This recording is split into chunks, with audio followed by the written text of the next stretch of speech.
तो भाई मैंने आपण खराब परिस्थिति किपर बचे तो भिडियो टॉपिक देखिपे और जानते आज भिडियो हूँ कि आपण मैंने खराब परिस्थिति किपर बचे। तो गोटे गप कहूँ ये गपटी शुणला आप जापर खराब परिस्थिति किपर बचे।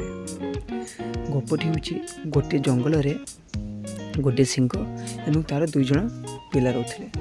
दिन कौन है ना कौन से कारण सिंहर गुड़ भांगीगला एवं से जंगल जितक भी महिषी थे सिंहर आगर आसी लाची तार मजा गुड़ी कहले, अरे सिंह तू बणर राजा, तू सर्वशक्तिशाली किंतु आमर किछि करि परिबो नहीं। एमती सिंहर मजा गुड़ी जाती हेले सिंह जानी थाए मोर गुड़ भांगी जाइए, एबे जदि मु पाटी खोलिबी ताने मो जीवन जाइपरे।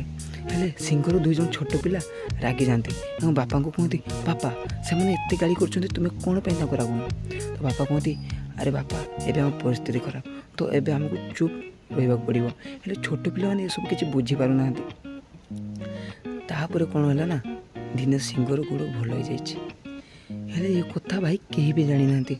गोटे महिषी सिंह आगे आसी नाचुची एवं कहूँ ये सिंह तुम किसी कर तू तो गुड़ भांगी जाइए, तू भी असहाय, तू आम कौन कर। हेने से समय सिंह ठिया पड़ा एवं महिषीर गुड़ को तार बेक धरला और खाईदेला। तापर पचारला तो सिंहर गुड़ भल हो जाए। सिंह जिते शिकार करने गला ना से पुणी समस्त नुचा लगे। तो भाई जिते परिस्थिति खराब था तो सिंह पर लोक चुप रहा।